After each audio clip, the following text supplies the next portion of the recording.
Welcome to imaging point YouTube channel. तो बच्चों, आज का हमारा जो टॉपिक है वो भी केमिकल बॉन्डिंग का है। और कई लोगों ने वेस्पर थ्योरी का लेक्चर देखा, उनके अच्छे कमेंट्स भी आए कि भाई ये लेक्चर काफ़ी अच्छा समझ में आ रहा है। तो मैंने भी केमिकल बॉन्डिंग का एक बहुत ज़्यादा इम्पॉर्टेंट टॉपिक है जिसका नाम है बेटा मॉलिक्यूलर ऑर्बिटल थ्योरी। इसके क्वेश्चंस भी आईटीजी मेंस एडवांस और नीट लेवल्स में आते हैं। तो आज का हमारा जो टॉपिक है वो है मॉलिक्यूलर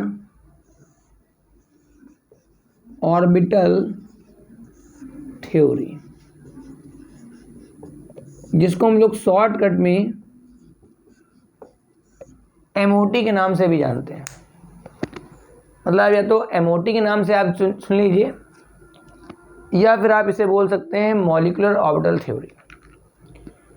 एक्चुअल में टॉपिक बड़ा है, क्वेश्चंस कई सारे हैं और क्वेश्चंस इसके काफ़ी ज़्यादा पेपर में आते हैं। तो हो सकता है ये टॉपिक मेरा 2 या 3 लेक्चर्स में चला जाए। तो पहला लेक्चर तो बेटा ऐसा है ना कि बेसिक फंडामेंटल्स क्लियर करने में ही निकल जाता है। अगर आपने किसी भी टॉपिक को बेसिक से स्टार्ट से पढ़ा है तो उसके क्वेश्चन के गलत होने की संभावना पेपर में बहुत कम होती है। आपने भड़ाभड़ कर लिया, ठीक है, आपने पहले लॉन्ग तरीके से पढ़ लिया, फिर उनको फटाफट देख लिया कि इससे ट्रिक्स क्या निकल सकती हैं, वो आप कर लीजिए। तो देखो मेरे पास है क्या, मॉलिक्यूलर ऑर्बिटल थ्योरी का टॉपिक में है क्या भाई। कह रहे हैं 2 एटम्स आपस में कंबाइन होकर मॉलिक्यूल का फॉर्मेशन करते हैं। जाहिर सी बात है कि जब 2 एटम्स आपस में कंबाइन होंगे तो बेटा मॉलिक्यूल का फॉर्मेशन होगा। तो वास्तव में ये जो एटम्स कंबाइन हो रहे हैं, तो एटम्स तो कंबाइन होंगे नहीं, इनके अंदर जो ऑर्बिटल्स हैं उनका आपस में कॉम्बिनेशन होता है।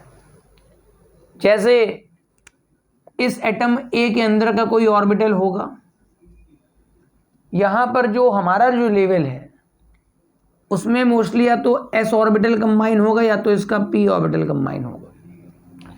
इसी तरह से दूसरे एटम ए का भी या तो एस ऑर्बिटल कंबाइन होगा या तो पी ऑर्बिटल कंबाइन होगा। मतलब कहा जाता है कि जब 2 एटम्स आपस में कंबाइन होंगे तो बेटा उससे मॉलिक्यूल का फॉर्मेशन होता है। तो जब एटम्स कंबाइन हो रहे हैं तो एटम्स के अंदर के जो ऑर्बिटल्स हैं, जैसे मान लो मैंने कहा कि भाई O2 का फॉर्मेशन होना है। O2 का अगर फॉर्मेशन होना है तो 2 ऑक्सीजन के एटम्स आपस में कंबाइन होके तो O2 बनाएंगे बेटा। तो पहले O का अगर मैं इलेक्ट्रॉनिक कॉन्फ़िगरेशन ड्रा करूं तो ये आता है 1s2, उसके बाद 2s2, 2p4। बेसिक पहले समझना पड़ता है, सीधे क्वेश्चन में थोड़ा आ जाऊंगा मैं। दूसरे O का बेटा ऐसे ही होगा, ये हो जाएगा 1s2, 2s2, 2p4। तो मॉलिक्यूलर ऑर्बिटल थ्योरी क्या कहती है? कहती है कि इसका जो 1s वाला ऑर्बिटल है और इसका जो 1s वो आपस में कंबाइन होगा, और जितने ऑर्बिटल्स आपस में कंबाइन होंगे उतने ही नए ऑर्बिटल्स बनेंगे। जैसे यहाँ 2 कंबाइन होंगे तो 2 नए ऑर्बिटल्स का फॉर्मेशन होगा, जिसमें से एक ऑर्बिटल की एनर्जी इनसे कम हो जाएगी और एक की ज़्यादा हो जाएगी। जिनमें से जो एनर्जी कम वाला है उसे हम नाम देते हैं बॉन्डिंग मॉलिक्यूलर ऑर्बिटल, और जो बेटा एनर्जी ज़्यादा वाला है उसे हम नाम देते हैं एंटी बॉन्डिंग मॉलिक्यूलर ऑर्बिटल। इसी तरह से भाई मेरा 2s कंबाइन होगा, फिर से ये 2 कंबाइन होंगे एस ऑर्बिटल्स, तो उनमें से जो 2 नए बनेंगे बेटा, एक का नाम होगा बॉन्डिंग मॉलिक्यूलर ऑर्बिटल, एक का नाम क्या होगा, एंटी बॉन्डिंग। मगर बेटा पी के अंदर तो 3 ऑर्बिटल्स होते हैं, px, py और pz। तो इसके भी 3 ऑर्बिटल्स, इसके भी 3 ऑर्बिटल्स आपस में कंबाइन होंगे, तो बेटा 3 और 3 मिलके कितने हो गए बेटा, 6 हो गए। तो 6 में मेरे 3 नीचे जाएंगे और बेटा 3 ऊपर जाएंगे। जो 3 कम एनर्जी वाले आते हैं उनको मैं बोलता हूँ बॉन्डिंग, और जो 3 ज़्यादा एनर्जी वाले उनको क्या बोलता हूँ, एंटी बॉन्डिंग। ठीक, अब मैं ये देख लेता हूँ कि जब ये ऑर्बिटल्स कंबाइन होते हैं तो इनमें से कौन कौन सा सिग्मा बनाता है और कौन कौन सा पाई बनाएगा। ठीक, मतलब जब ये कंबाइन हो रहा होगा, वो जो कॉम्बिनेशन है उसे मैं सिग्मा नाम दूंगा कि मैं उसे पाई नाम दूंगा, ये देख लेता हूँ। तो सीधी सी बात आप नोट करते जाइए, अगर दो ऑर्बिटल्स इस तरह से कंबाइन होते हैं कि उनकी ओवरलैपिंग अगर हेड टू हेड दिखाई पड़ रही है, अगर दो ऑर्बिटल्स इस तरह से कंबाइन होते हैं कि उनकी ओवरलैपिंग कैसी दिखाई पड़ रही है, हेड टू हेड, तो मैं उनके आगे सिग्मा नाम लगा दूंगा। हाँ, जो बॉन्डिंग होगा उसमें सिग्मा, और जो उसका एंटी बॉन्डिंग होगा उसमें सिग्मा स्टार लगाऊंगा। इसी तरह से अगर मैं कहूँ कि जो ऑर्बिटल साइड वाइज ओवरलैप कर रहे होंगे उनके लिए मैं पाई लगाऊंगा बॉन्डिंग वाले के लिए, और भैया मैं पाई स्टार लगाऊंगा फॉर द एंटी बॉन्डिंग। तो देख लेते हैं हमारे पास कौन कौन से ऑर्बिटल्स किस तरह से कंबाइन होते हैं। जैसे भाई मेरे एस का कोई भी ऑर्बिटल हो, एस का कोई भी ऑर्बिटल ऐसे ही कंबाइन होता है। ये मेरी हेड टू हेड ओवरलैपिंग है, क्योंकि हेड टू हेड ओवरलैपिंग के दौरान एक लूप कॉमन आता है केवल। तो ये जो मेरे पास बनेगा सिग्मा, और इसी का एक एंटी बॉन्डिंग बनेगा जिसका नाम होगा सिग्मा स्टार। ठीक, अब मैं बात करता हूँ पी वाले की, मतलब एस ऑर्बिटल कभी भी कंबाइन होगा उससे हमेशा सिग्मा और सिग्मा स्टार बनता है। बात करता हूँ अभी सिग्मा क्या है, सिग्मा स्टार क्या है, देखता हूँ अभी। अगर मैं पी की बात करूँ, पी ऑर्बिटल्स, तो भाई पी मेरे पास 3 होते हैं। एक मेरे पास ऐसा होता है, अगर मैं इस एक्सेस को जेड मान लेता हूँ तो भाई इसका नाम पी जेड हो जाएगा। अगर मैं इसको एक्स मान लेता हूँ तो इसका नाम भाई मेरे पी एक्स हो जाएगा। अगर मैं इस एक्सेस को वाई मान लेता हूँ तो इसका नाम पी वाई हो जाएगा, इस ऑर्बिटल का नाम पी वाई। भाई किसी भी एटम में पी के भाई मेरे 3 ऑर्बिटल्स होते हैं, P X P Y P Z. इसी तरह दूसरे एटम के भी 3 होंगे। इसी तरह सेकंड जो एटम ओवरलैपिंग करने आ रहा होगा उसके भी भाई मेरे 3 होंगे। मैं ये बताने का प्रयास कर रहा हूँ अभी कि किसमें मेरे को सिग्मा नाम देना है और किसमें मेरे को पाई नाम देना है। अगर ऑर्बिटल्स की ओवरलैपिंग हेड टू हेड हो रही है तो सिग्मा, अदरवाइज पाई। ये पहले एटम ए के ऑर्बिटल्स हैं और ये मेरे सेकेंड एटम ए के ऑर्बिटल्स हैं। अब बताओ, जब इनको मैं ओवरलैपिंग के लिए नज़दीक लाऊंगा तो आप देखिए इन दोनों की ओवरलैपिंग तो बेटा हेड टू हेड होगी। आप ध्यान से देखिए, इनकी ओवरलैपिंग तो बेटा हेड टू हेड होगी, मतलब पीजेड वाले तो सिग्मा बना लेगा। क्या बना लेगा? सिग्मा। इसी का एक एंटी बॉन्डिंग बनेगा, वो मेरा सिग्मा स्टार होगा। अगर आप इस ऑर्बिटल को देखें पी एक्स वाले को, और बेटा यहाँ पी एक्स वाले को देखें, तो दोनों ऑर्बिटल्स पैरेलल हैं भाई मेरे 2 पैरेलल ऑर्बिटल्स हमेशा साइड वाइज ओवरलैप करते हैं, और उससे जो बॉन्ड बनता है उसका नाम क्या होता है? Pi bond. तो ये जो बेटा ओवरलैपिंग होगी, जो हो नहीं पाती, बस दूर से ओवरलैप दिखाते हैं बस, तो ये बेटा कौन सा बॉन्ड बनेगा? पाई बॉन्ड बनेगा। इसी तरह ये जो पी वाई वाला जा रहा है, पी वाई वाला ए इससे ओवरलैप करेगा जहां से यहां मैं लाइन ले जा रहा हूं, तो ये भी बेटा साइड वाइज बनेगा, तो ये भी कौन सा बॉन्ड बनाएगा? पाई। इसका मतलब मेरे को ये समझ में आ रहा है कि जब मेरे पास पी ऑर्बिटल्स आपस में कंबाइन होते हैं तो उसमें से एक ऑर्बिटल ऐसा है बस पीजेड वाला, जो मेरा हेड टू हेड ओवरलैप करके सिग्मा और सिग्मा स्टार बनाएगा। मगर जो बाकी मेरे हैं कौन कौन से? पी एक्स और पी वाई, पी एक्स के पैरेलल है और पी वाई की पैरेलल है, तो बेटा उनसे सिग्मा नहीं बल्कि क्या बनेगा? पाई। मतलब एक सिग्मा बनेगा, 2 पाई बनेगा। हाँ, सिग्मा का बॉन्डिंग होगा तो मैं सिग्मा लिखूंगा, सिग्मा का एंटी बॉन्डिंग होगा तो मैं सिग्मा स्टार लिखूंगा। अगर पाई का बॉन्डिंग होगा तो पाई लिखूंगा, अगर पाई का स्टार हो, पाई का एंटी बॉन्डिंग, तो मैं पाई स्टार लिख दूंगा। अब मैं देख लेता हूँ ये सिग्मा स्टार क्या है मेरे पास, इनका जरा बेसिक समझ लेते हैं। इनका क्वेश्चन आया हुआ है। देखो भाई, मेरे पास ऑर्बिटल्स जो होते हैं, ऑर्बिटल्स उसमें इलेक्ट्रॉन्स होते हैं, और बेटा इलेक्ट्रॉन जो होगी किसी ऑर्बिटल में वेव फॉर्म में होती है, तो आपको जानकारी में होगा ना, मतलब ऑर्बिटल्स में जो इलेक्ट्रॉन्स हैं वो वेव फॉर्म में होते हैं। ये बेटा पहले एटम के अंदर के इलेक्ट्रॉन की वेव है, और ये कंबाइन होने वाली है दूसरे एटम के ऑर्बिटल की वेव से। मतलब कुल मिला के जब ऑर्बिटल्स कंबाइन होते हैं तो वास्तव में वो कॉम्बिनेशन ऑर्बिटल्स का नहीं हो रहा होता है, वो दो वेव्स का कॉम्बिनेशन हो रहा होता है। और अगर मैं बात करूं कि दो वेव्स आपस में कैसे जुड़ती हैं, कैसे इंटरेक्ट होती हैं, तो दो वेव आपस में दो प्रकार से इंटरेक्ट हो सकती हैं। या तो वो सेम फेस में आ सकती हैं या तो फिर वो अपोजिट फेस में आ सकती हैं। अगर ये वेव चल रही है तो इसका कोई ना कोई वेव फंक्शन होगा, इसका कोई वेव फंक्शन होगा। मैंने साई ए लिख दिया, ये एटम ए की वेव है।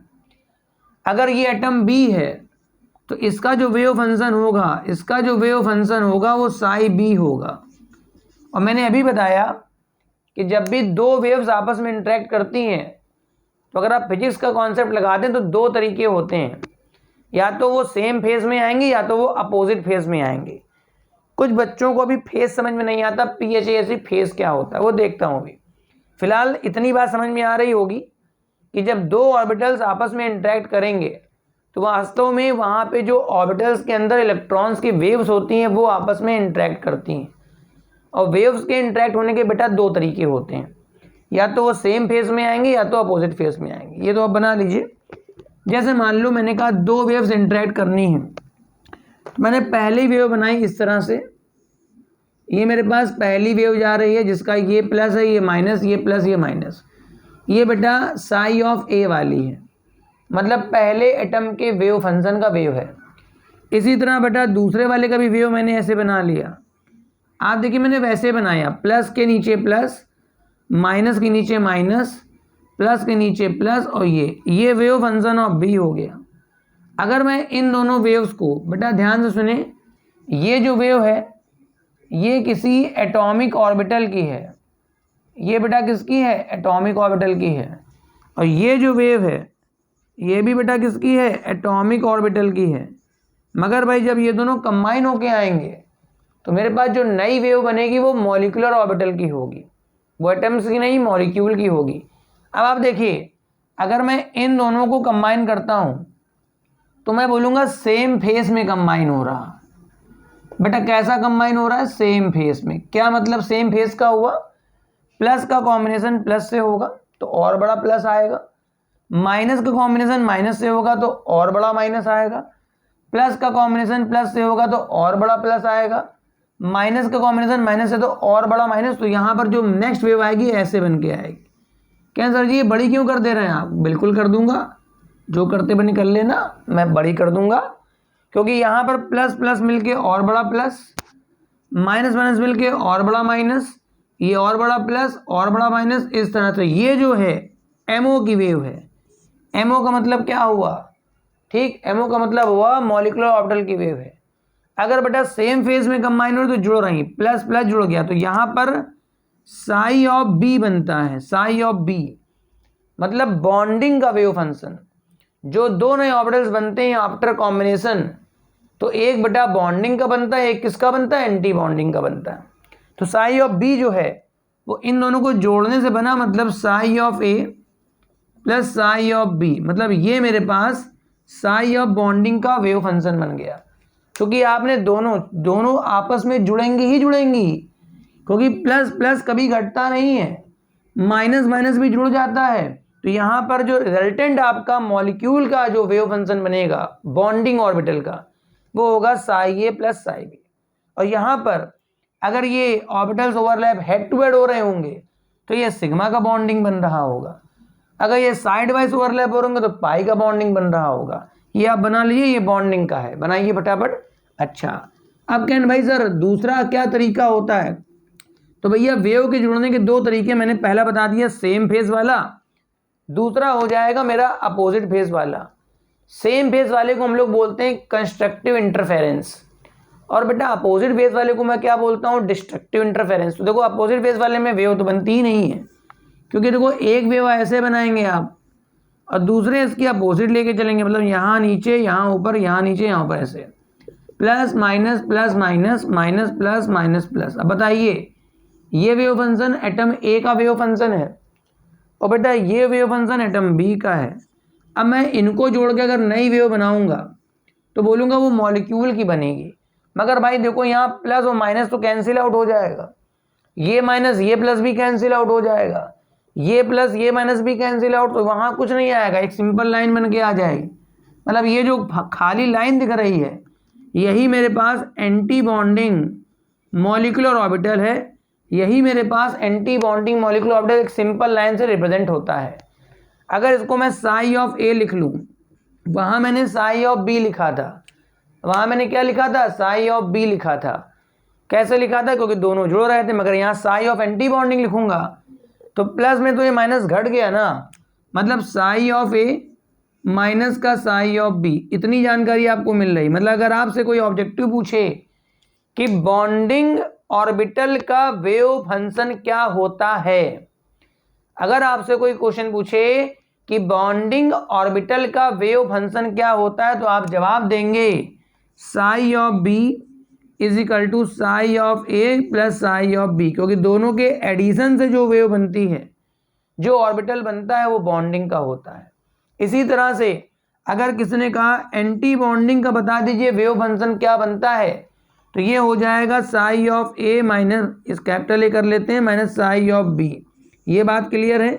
इतना कोई ऑब्जेक्टिव अगर कंपटीशन में आता तो कर लेंगे आप पहचान जाएंगे। अगर कहीं पर दो वेव फंक्शन जोड़ करके वो अपने ऑर्बिटल की वेव देना चाहता है तो बेटा वो बॉन्डिंग की होगी, और अगर दो वेव फंक्शन घटा करके वो अपने ऑर्बिटल की वेव देता तो वो बेटा किसकी होगी, एंटी बॉन्डिंग की। ठीक, अब यहाँ पर हम समझते हैं कि हमारे पास कौन कौन से ऑर्बिटल्स आते हैं। तो मैं जरा एक डायग्राम पहले, आज तो मैं थ्योरी ही क्लियर करूंगा, नेक्स्ट टर्न से इसके क्वेश्चन बताऊंगा, 2 टर्न लगेंगे क्वेश्चन बताने में।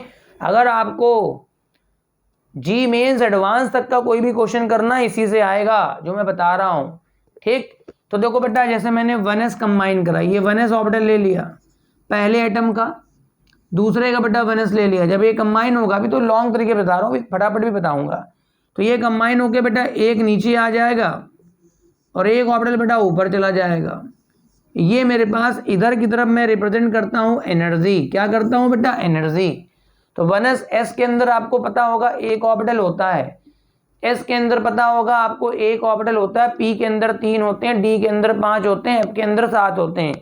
तो भाई 1s कंबाइन होगा तो ये बॉन्डिंग वाला है, ठीक है, इसका नाम होता है सिग्मा 1s, इसका नाम रखते हैं सिग्मा स्टार 1s। पहले समझते हैं 1s क्यों रखा गया। अरे यार 1s कंबाइन होगा तो 1s ही तो रखोगे, 2s थोड़ा दर्द होगे।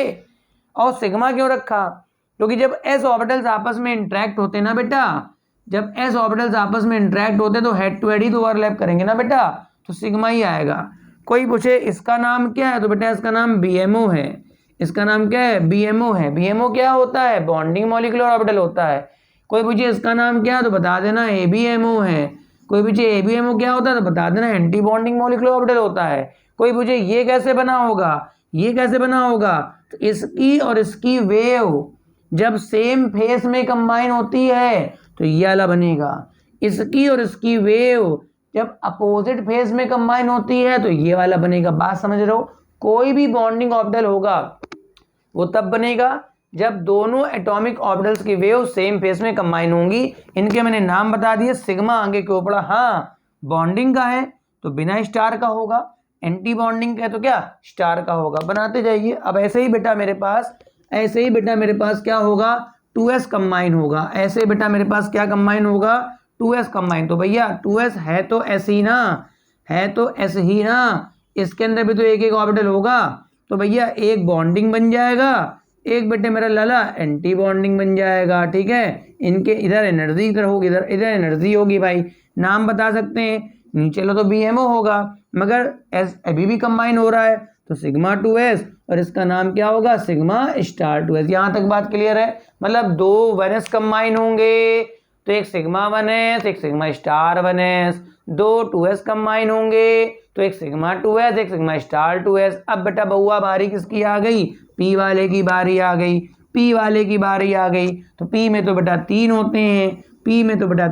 हैं, ऐसे मान लेते हैं 2px 2py और 2pz इधर मान लेते हैं। ऐसा ही उल्टा P में 3 होते हैं बेटा, 2px और 2py और 2pz। z वाले को मैंने बताया था, मैंने अभी थ्योरी में बताया कि z वाला हम लोग ऐसे मानते हैं, हेड टू हेड ओवरलैप करता है, लॉन्ग द x एक्सेस होता है तो वो सिग्मा बनाएगा और बाकी 2 पाई बनाते हैं। तो यहाँ पर अभी मैं बना रहा हूं तो ये पहले जेड वाला कंबाइन हो जाता है। पहले जेड वाला जो हेड टू हेड है सिग्मा बॉन्ड बनाता है, ज़्यादा स्टेबल होता है, नीचे रहेगा, और एक इसी का एंटी बॉन्डिंग ऊपर आ जाता है। मतलब ये जो है इसका नाम सिग्मा 2pz है, इसका नाम सिग्मा स्टार 2pz है, ठीक है ना। इसका नाम है सिग्मा 2pz और सिग्मा स्टार। अब जो एक्स और वाई वाले बचे, पहली बात तो जेड वाले एक दूसरे के आमने सामने आ रहे थे, तो ओवरलैपिंग कैसी कर रहे थे, हेड टू हेड कर रहे थे। मगर एक्स और वाई वाले ऐसे हैं तो ये बनाएगा पाई बॉन्ड, वो भी बनाएगा पाई बॉन्ड, दोनों की एनर्जी सेम लगभग देखी गई है। तो यहाँ पर दो ऑर्बिटल्स एक साथ बनाए जाते हैं और यहाँ पर भी दो एंटी बॉन्डिंग के साथ बनाए जाते हैं। मगर हाँ बेटा, इनकी ओवरलैपिंग साइड वाइज होगी तो इनमें सिग्मा नहीं पाई पड़ेगा, पाई 2px और पाई 2py। इसमें भी बनेगा pi star 2px, pi star 2py। तो इस तरह से ऑर्बिटल्स आपस में कंबाइन होते हैं, ठीक है। अब इतनी बात समझ में आ गई। अब मेरे पास जो ऑर्बिटल्स कंबाइन हो रहे हैं उनसे एक एनर्जी सीक्वेंस तैयार होता है। जैसे आप लोग जब ऑक्सीजन का इलेक्ट्रॉनिक कॉन्फ़िगरेशन ड्रा करते हैं तो आप अबाउ प्रिंसिपल का इस्तेमाल करते हैं, जैसे 1s2 2s2 2p4, वो तो एटम के लिए होता है। वो किसके लिए होता है बेटा, एटम के लिए। मगर हम लोग यहाँ जो बना रहे हैं वो एटम्स का नहीं बल्कि किसका है, मॉलिक्यूल्स का है। जो आपने किनारे वाले 1s कंबाइन करे थे वो एटम्स के थे, मगर भाई वो खत्म होकर के बीच वाले जो बनेंगे वो बेटा किसके होंगे, मॉलिक्यूल्स के होंगे। तो यहाँ पर मेरे पास दो एनर्जी सीक्वेंस हैं। अगर किसी भी मॉलिक्यूल्स का, आपको फिर से सुने, किसी भी एटम का नहीं बोलना हो, क्योंकि आपके पास जो sigma 1s, sigma star, pi star के टर्म्स चलता है वो मॉलिक्यूल के लिए होता है। तो दो एनर्जी सीक्वेंस हैं। जैसे आप अबाउ प्रिंसिपल एटम्स के लिए फॉलो कराते हैं वैसे ही मॉलिक्यूल्स के लिए ये फॉलो कराएंगे। दो सीक्वेंस क्यों हैं और किसका किन से भरना है वो देखूंगा, ठीक है। एक मेरे पास एनर्जी सीक्वेंस है, हेडिंग पड़ेगी एनर्जी सीक्वेंस। देखो क्या होता है बेटा, पहला सीक्वेंस बना रहा हूं ये sigma 1s, sigma star 1s, क्यों शुरुआत में यही तो आया था, sigma 2s, sigma star 2s, sigma 2pz, क्यों उसके बाद यही आया था। फिर पाई 2px बराबर में पाई 2py आया था, जो आप पीछे बना के देख लीजिए। इसके बाद आता है इनके स्टार, इसके ऊपर बेटा यही था पाई स्टार 2px बराबर पाई स्टार 2py, सबसे ऊपर आता है सिग्मा स्टार 2pz। तो बेटा ये जो एनर्जी सीक्वेंस है इसमें इलेक्ट्रॉन्स भरे जाएंगे, दो यहाँ, दो यहाँ, दो यहाँ, दो यहाँ, कहीं एक भरने को रहेगा तो मैं एक भरूंगा। मगर ध्यान रखें ये जो एनर्जी सीक्वेंस है, ये मेरा जो एनर्जी सीक्वेंस है ये आप तब लगाएंगे जब इलेक्ट्रॉन्स की संख्या 14 से ज़्यादा हो रही होगी। अगर आपके मॉलिक्यूल में इलेक्ट्रॉन की संख्या 14 से ज़्यादा हो रही होगी, अगर आपके मॉलिक्यूल में इलेक्ट्रॉन की संख्या 14 से ज़्यादा, जैसे मान लो आपको O2 का भरना है, किसका भरना है, O2 का, तो एक ऑक्सीजन में 8 होते हैं तो दो ऑक्सीजन में कितने, 16, 14 से ज़्यादा हो गया ना। आपको O2 प्लस भरना है तो भी आप यही लगाएंगे, आपकी O2 डबल प्लस में भी आप यही तक लगाते रहिए, कोई दिक्कत नहीं है, ठीक है। अगर आपको O2 भरना है, जैसे आपको F2 भरना है, क्या भरना है, F2, फ्लोरीन का 9 होता है तो ये तो 18 भरने, तब तो यही भरा आप लगाएंगे, ठीक है। अगर आपको NO भरना है, क्या भरना है, NO, N का 7 होता है, इसका तो 15 भरना है। तो अगर आपका 14 से ज़्यादा इलेक्ट्रॉन्स तक का भरना है तो आप इस ऑर्डर का फॉलो करेंगे, ठीक है। जो मेरे पास सेकेंड ऑर्डर होता है उसमें कुछ नहीं, यहाँ पर एक sp मिक्सिंग हो जाती है, ठीक है, वो आपके मतलब का नहीं बात है, sp मिक्सिंग हो जाती है जिसकी वजह से ये ऑर्बिटल्स पहले आ जाते हैं। और ये बात ये होता है ड्यू टू बेटा कुछ sp मिक्सिंग चलती है जिसका क्वेश्चन आपसे नहीं पूछने वाला है, sp मिक्स कर देता है, ठीक है ना, sp क्या कर देगा, मिक्स कर देगा। तो वहां पर बस ये पहले और ये बाद में, तो सीक्वेंस बनता है sigma 1s, sigma star 1s, sigma 2s, sigma star 2s, पाई 2px बराबर पाई 2py, सिग्मा 2pz। देखो मैंने इंटरचेंज कर दिया है, बाकी पूरा वही है, पाई स्टार 2px बराबर पाई स्टार 2py और सिग्मा स्टार 2pz। इनका यूज़ मैं कहाँ करूँगा, इनका इस्तेमाल करूँगा अप टू 14 तक, मतलब कुल मिला के अप टू 14 तक अगर इलेक्ट्रॉन्स आपके सिस्टम में हैं, अगर आपके सिस्टम में जैसे ये 14 से ज़्यादा वाले के लिए इसको फॉलो करा देते हैं, ठीक है। अगर 14 तक के इलेक्ट्रॉन, जैसे आपको B2 का मॉलिक्यूल भरना हो, C2 का भरना हो, N2 का भरना हो, क्यों, N में 7 होता है ना, 7 तो ना 14 हो जाएगा, तो आप इसको सॉल्व करेंगे, ठीक है। तो ये मेरे पास 2 सीक्वेंस हैं बेटा, और इसी सीक्वेंस से लगा करके हम किसी भी मॉलिक्यूल का इलेक्ट्रॉनिक कॉन्फ़िगरेशन ड्रा कर लेंगे। इलेक्ट्रॉनिक कॉन्फ़िगरेशन ड्रा करने के बाद हम उस मॉलिक्यूल के बारे में क्या क्या बता पाएंगे, उसका बॉन्ड ऑर्डर बता पाएंगे, दोनों एटम्स के बीच कितने बॉन्ड बनेंगे, जैसे O2 में 2 बनता है, N2 में 3 बनता है। हम बता पाएंगे वो मॉलिक्यूल डायमेट्रिक है कि पैरामेट्रिक है। हम उस मॉलिक्यूल में बता पाएंगे कि यहाँ पर जो मॉलिक्यूल है उसका मैग्नेटिक मोमेंट क्या है, मगर वो सब नेक्स्ट लेक्चर पे होगा। आज मैंने पूरा बेसिक बता दिया है। ये 2 सीक्वेंस हैं, इनको ही लगाना है। मैंने क्या कहा, पहला वाला सीक्वेंस एनर्जी का कब लगाना है, जब आपके जो मॉलिक्यूल में इलेक्ट्रॉन की संख्या 14 से ज़्यादा होगी। अगर उसके बराबर हो गई, 14 तक चला गया मान लीजिए, तो आप इसका इस्तेमाल करके भर सकते हैं। बाकी अगर किसी में 2 इलेक्ट्रॉन भरने, 4 भरने, तो किसी को लगा लो, क्योंकि शुरुआत के 8 इलेक्ट्रॉनों तक कोई भी चेंज नहीं होना है, उसके बाद से चेंज होना है। तो नेक्स्ट लेक्चर का वेट करिए, इसमें मजा आ जाएगा पढ़ने में आपको कि हाँ भाई MOT सिखाई गई थी। मेरा एक एक क्वेश्चन नीट का, मेंस का, एडवांस का ना सॉल्व हो जाए तो बता देना। लेक्चर को भैया शेयर कर देना, सब्सक्राइब कर देना चैनल को, तो नेक्स्ट वीडियो आता रहेगा। अदरवाइज मेरे को नोटिफिकेशन नहीं मिला आपको तो कैसे मिस नहीं हो जाएगा। आपका धन्यवाद लेक्चर देखने के लिए। बाकी नेक्स्ट लेक्चर का वेट करिए।